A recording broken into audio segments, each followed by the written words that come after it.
Lo dijo él. A primera hora. Bueno, seguimos 7:22. Entremos en materia y continuemos explorando un poquito el análisis y la opinión respecto de lo que está pasando en nuestro país y particularmente en el norte, en Imbabura, en donde hubo un anuncio ayer por parte de una dirigencia que ha sido desconocido por un segmento de las bases y las vías siguen cerradas. Daniel Gallegos Herrera está con nosotros, él es abogado, él es académico. Le hemos invitado para leer un poquito, y yo le había puesto el título, ¿no? El fin del paro en Imbabura. Ayer cuando elaboramos el arte, con el título de la entrevista era El fin del paro en Imbabura, pero parece que no hay tal fin. ¿Cómo le va, doctor? Bienvenido. Doctor, buenos días. Buenos días, Andrea, Fabricio, buenos días a la audiencia que nos escuche y que nos están viendo por el internet. ¿Cómo leemos esto? Yo no sé, realmente es complicado. Yo estoy igualito. De hecho, cuando pactamos la entrevista íbamos a hablar de otra cosa totalmente ¡Claro! distinta y después hablamos del fin del paro y luego vemos que no hay tal fin. Y probablemente uno tiene que entender esto desde la teoría del conflicto, creo yo, porque para entender si hay un conflicto y cómo resolverlo, el primer paso es reconocer quién es el interlocutor, con quién estamos en conflicto. Y me parece que, al menos de lo que yo vi de la... no les llamaré rueda, sino conferencia de prensa que tuvieron el ministro del Interior con cierto sector de la comunidad, se nota que primero el interlocutor de parte del gobierno no es el ministro de la política, sino es el que maneja la gestión policial, por un lado. Y por otro lado, quienes están a la mesa son personas que sí son dirigentes de cierta comunidad, ¿no es cierto?, de cierto grupo de comunidades, es una organización de segundo grado de lo que entiendo, pero no son aquellos que plegaron al paro ni dirigen digamos, las acciones. De hecho, yo no sé si es que existe en este momento y con las condiciones que hemos dado un solo interlocutor. Porque tenemos movimientos sociales, tenemos de estudiantes, lo que pasó ayer en la central, por ejemplo, se puede ver. Además es un paro totalmente descentralizado, si se quiere, lo tienes en todas las ciudades del país. Entonces, André Fabricio, yo no sé si es que se dio siquiera el primer paso para resolver el conflicto que está detrás del paro. O sea, lo de ayer entonces no lo podemos, como están las cosas en este momento, con lo que pasó anoche y cómo amanecemos hoy, de alguna manera no podemos pensar que esto permitió desactivar el paro. No, y yo creo que hay un gran desconocimiento por parte del gobierno respecto de cómo funciona la dinámica de las comunidades, pueblos y nacionalidades indígenas. El pensar que porque te reúnes con dos personas que evidentemente pueden ser representantes de una organización, ya lograste, digamos, la finalización del conflicto es ser muy cortoplacista. Los conflictos no se resuelven fácil, es una cuestión que toma tiempo. Y además... Pero tiene que haber un punto de partida. Evidentemente. Yo asumí, por ejemplo, capaz que de manera ingenua o ilusa, que lo de ayer era un punto de partida. Yo al principio tuve esa esperanza, pero luego vi quienes estaban ahí y vi la reacción que tuvo las propias bases de esa organización y luego dices, bueno, pues por lo visto aquí no ha habido realmente ni siquiera un punto de partida. Doctor, ¿A quién llamaste? Doctor, usted dice, me parece, usted dice, y voy a citar sus palabras, me parece una falta de conocimiento del gobierno nacional. ¿Realmente es eso o que se quería también instalar esta narrativa de el gobierno quiere el diálogo y todos quienes digan que esto no es diálogo entonces están en contra del diálogo? O sea, evidentemente hay una estrategia desde mi perspectiva, justamente esta de decir, bueno, ya les vamos a dar lo que quieren, nos hemos sentado a la mesa con quienes nosotros decidimos que queremos sentarnos a la mesa y ya estamos dando pasos, pero la violencia sigue. Probablemente parta por ahí, pero yo digo, si es que realmente hay una intención de resolver el conflicto, esa no debería ser la forma de proceder. ¿Cómo también leer, digamos, este tema? Porque claro, yo le digo una cosa, todos queremos el diálogo, bueno, al menos en esta cabina, ¿verdad? Bueno, los en que este estamos espacio aquí, porque no periodístico, creo que todos quieran el diálogo. queremos el diálogo, Sí. por eso digamos, ratifico esas palabras, porque aquí, en este espacio periodístico, hemos también exigido el diálogo, ¿no? De parte y parte. Pero hay que tratar con pinzas lo que ocurrió ayer, claro, ¿no? Porque unos dicen, ay, es que ustedes critican que no hay diálogo y encienden más del país, etcétera, pero es necesario, digamos, mirar críticamente lo que ocurrió el día de ayer, porque precisamente es eso. ¿Qué clase de diálogo también es el que se instaló el día de ayer? Claro, o sea, es que no reconoces a tu interlocutor. Digamos, si quienes llamaron al paro fueron la CONAIE, fueron las organizaciones gremiales, fueron ellos, ¿por qué te reúnes con alguien más? no estás reconociendo al interlocutor. Y entonces realmente no te interesa resolver el conflicto o tal vez no tienes las herramientas como para resolverlo. A mí me suena que a veces los cuadros del gobierno como que no tienen ese conocimiento o realmente no les interesa conocer esto. Ujú. ¿Qué decir entonces también que mientras esto ocurría en Imbabura, ocurría y lo que vimos en la Universidad Central? Creo que esa es como la evidencia clara de que en efecto esto no se dio de manera correcta y adecuada. Hay varios errores respecto de cómo se gestionan algunas de las cosas. Podemos ver también lo que pasó con el convoy, el primer convoy, ¿no es cierto? No se habla con el interlocutor, no se le reconoce como tal y después, claro, tienes una reacción violenta porque no se sabe para qué está viniendo esta comitiva. Y luego, claro, generas esta victimización, diciendo, no, ellos son los violentos. Pero uno dice, bueno, pero si ni siquiera conversaste con ellos respecto de temas como estos, ¿cómo esperas que sea una reacción? Entonces, claro, estás conversando con unos, pero en la central están otros que también legítimamente están protestando. La violencia se va a acabar si es que no conversas con todas las personas que están en este conflicto. Yo creería que no. Ujú. Y que el lunes se van a abrir las mesas temáticas. Pero tampoco hay, digamos, a ver, hubo el anuncio del ministro de que desde el lunes, pero no anunciaron una metodología, no se sabe ¿Con cuántas quiénes? mesas, Claro. quiénes participarán, cuáles delegados del gobierno, cuáles van a ser los temas, si van a ser 1, 2, 5, 10, nada de eso se supo ayer. Y no hay un documento firmado, ¿ah? Es que yo tengo digamos, tal vez esta puede ser mi impresión. Mi impresión fue que lo que se buscó fue la foto con personas que respondan al estereotipo que tenemos de indígenas al lado del ministro de gobierno. Y es la foto. O sea, decir, el paro se acabó hoy, decir, las mesas comienzan el lunes, con personas con las que no tienes que sentarte a conversar. ¿Con quiénes tenía que sentarse a conversar entonces? O sea, yo creo que mínimamente tendría que sentarse a conversar con los dirigentes de la CONAI. Que no quieren y no lo van a hacer. Yo Y no- que no- ya claro, ya han dicho varias veces que no lo van a hacer.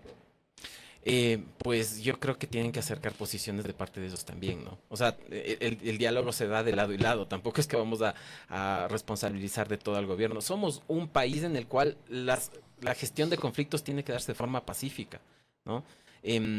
Yo no creo que el negarse a conversar sea una opción en un país democrático, ¿sí? Probablemente las tensiones vayan subiendo y obviamente la forma en que el gobierno generó este problema, porque es él el que genera el problema en el momento en que lanza esta eliminación de subsidios de forma totalmente inconsulta, generó una tensión muy elevada. Pero esa tensión tiene que reducirse, porque la otra opción es la guerra civil. Y no queremos eso, ¿no? Que el país se vaya en pedazos. ¿Cómo se entiende, por ejemplo, que el día martes hayan elegido la represión? Porque lo que se hizo el martes fue reprimir. No repeler, sino reprimir. Totalmente. Yo creo que ese es el término utilizado para graficar lo que pasó el día martes en la zona de Otavalo fundamentalmente. Y luego al día siguiente sentarse a dialogar. ¿Cómo se entiende eso? Bueno, pues Cuando debió, creo que ser al revés, ¿no? Primero dialogar y, digamos, ojalá que no se llegue a lo otro, pero lo primero era dialogar. o sea, esto me recuerda a ciertas tácticas de negociación que se utilizaron mucho en el derecho internacional hace muchos años respecto de los países que eran excolonias, ¿no? Lo que se llamaba el gunboat diplomacy o la diplomacia del buque de guerra. Es decir, poner toda la amenaza enfrente tuyo para que tú te veas obligado a negociar y aceptar mis términos. Probablemente eso es lo que está pasando. O sea, el momento en que tú dices, yo estoy presionando para que la opción al diálogo sea más violencia, más, digamos, más represión. Más represión. Y en ese sentido, un diálogo de ese tipo puede llegarse a dar y puede darse un acuerdo, pero ese acuerdo primero va a ser ilegítimo y segundo no va a ser sostenible. Es una cuestión que hay que considerar y yo creo que el gobierno no lo está considerando. Es el resultado inmediato y no las consecuencias a largo plazo. O sea, hay que mirar de alguna manera el espejo de octubre de 2019, junio de 2022, donde también hubo protestas sociales, donde también hubo unas semanas muy complejas, 2 semanas en 2019, casi 3 semanas en el caso de 2022, y luego el gobierno tuvo que dialogar con los dirigentes, con las cabezas visibles de la CONAIE, FEINE y FENOCIN, no con base, sino con la dirigencia. Sí, y además hay otra lección, yo creo que de 2019 que debemos aprender, que es el tema de que uno va al diálogo de buena fe.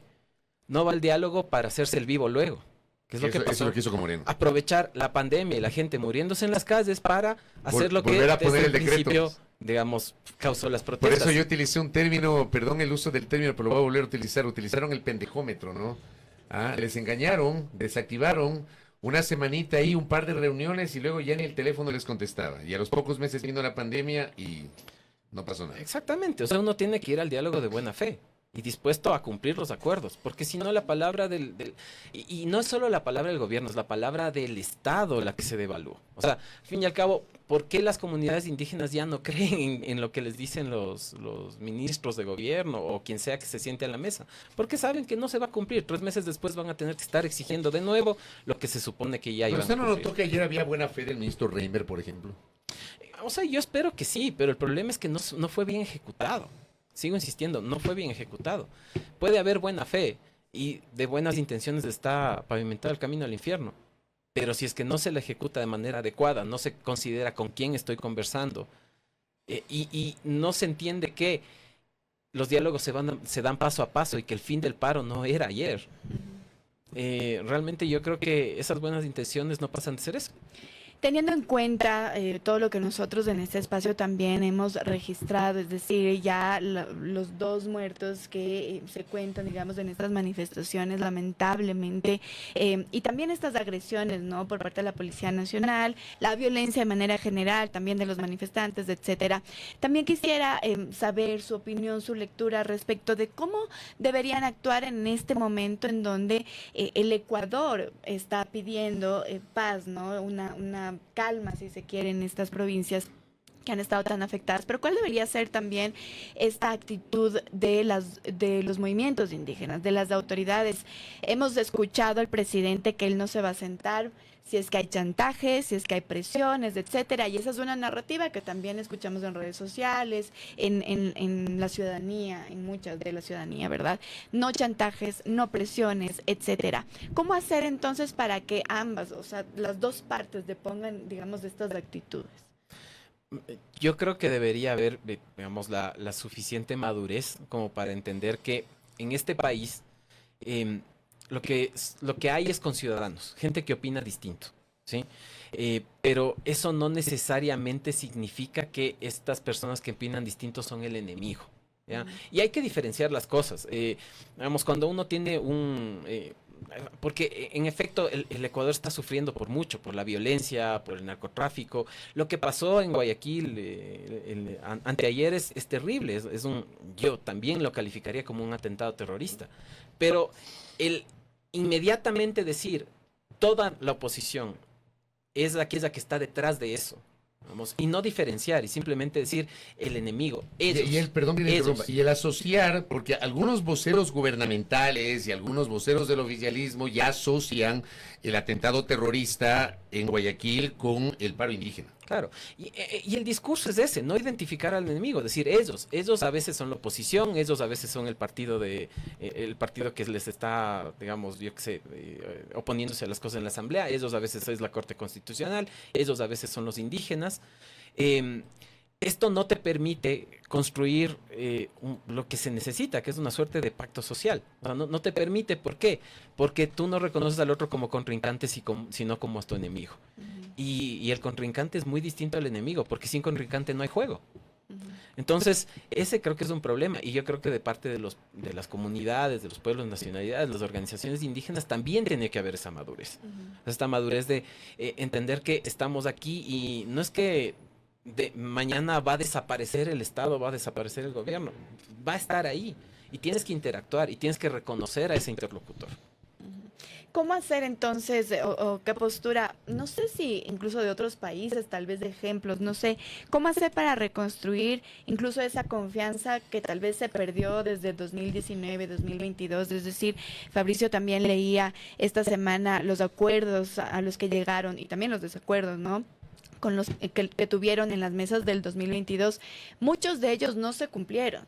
En 2019, o sea, yo digo, a veces oigo decir a la gente, no, es que en 2019 y 2022 ganó el movimiento indígena. ¿Qué ganó? Porque sigue con índices de desnutrición crónica infantil, de pobreza, de inseguridad, etcétera. ¿Cómo reconstruir esa confianza para que de verdad haya un diálogo sincero y de creer, ¿no? En que el otro, tanto el movimiento indígena como el Estado de manera general, va a cumplir con lo que se compromete? Bueno, en sociedades altamente fragmentadas por este tipo de problemas, excolonias o lugares donde existe gran digamos, diversidad, lastimosamente los ejemplos de éxito son muy pocos, pero existen, ¿no? O sea, a mí me parece que el ejemplo más grande y que todo el mundo sostiene es el de Sudáfrica, ¿no? Después de haber tenido un régimen de opresión, separación de los individuos como era el apartheid, de dominación de cierto grupo respecto de otro, lo que nos enseña el ejemplo sudafricano es que en algún momento tenemos que perdonarnos.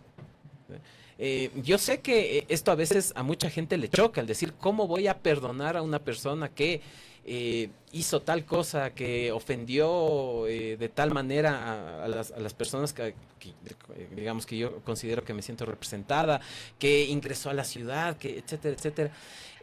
Muchos de las personas, el propio Nelson Mandela fue calificado como terrorista y de hecho pasó 27 años en la cárcel antes de salir y ser presidente de Sudáfrica. Pero la base sobre la que se asentó lo que ahora llamamos la nación del arco iris es el perdón, ¿no? Es el empezar a decir, bueno, sí, de lado y lado se cometieron, digamos, varias incorrecciones, generamos incluso delitos, y este perdón, ojo, no quiere decir que haya impunidad, ¿sí? Porque todas las cosas se tienen que investigar. Hay cosas que se pueden negociar y otras que no, pero no se puede negociar, por ejemplo, el hecho de que se investiguen las muertes de las personas que fallecieron durante las protestas. Y después, claro, de ahí partimos, ¿no? De ahí partimos, además, respetando al otro. No tratando de sacar lo mejor posible en la mesa de diálogo para luego desconocer estos acuerdos. Aquí no sirve ser vivos. Aquí lo que sirve es entrar de buena fe. Yo creo que eso es lo que podría darle una salida a este conflicto. El entender el otro, entender cómo funciona, el perdonarnos, porque hay que perdonarnos de Qué algún difícil modo. esa palabra, ¿no? Sí, es difícil, pero las soluciones a los problemas difíciles no son fáciles. Yo no sé si es difícil esa palabra o es imposible en este país. O sea, no quiero pegar de pesimista, pero este país yo lo siento tan polarizado y tan roto que no veo yo, digamos, que se puede encaminar a la utilización de esa palabra. Ahora, una de las cosas que también se habla es la fuerza del paro. A diferencia de 2019 y 2022, que sí fue un paro nacional, este no ha sido un paro nacional. O sea, ha tenido el epicentro en Imbabura, de Ibarra hacia el sur, en el norte de Pichincha, Cayambe, Pabacundo y para de contar. Hemos tenido focos esporádicos en algunas zonas, en Tumoragua, en Bolívar, en Chimborazo, en la parte sur del país.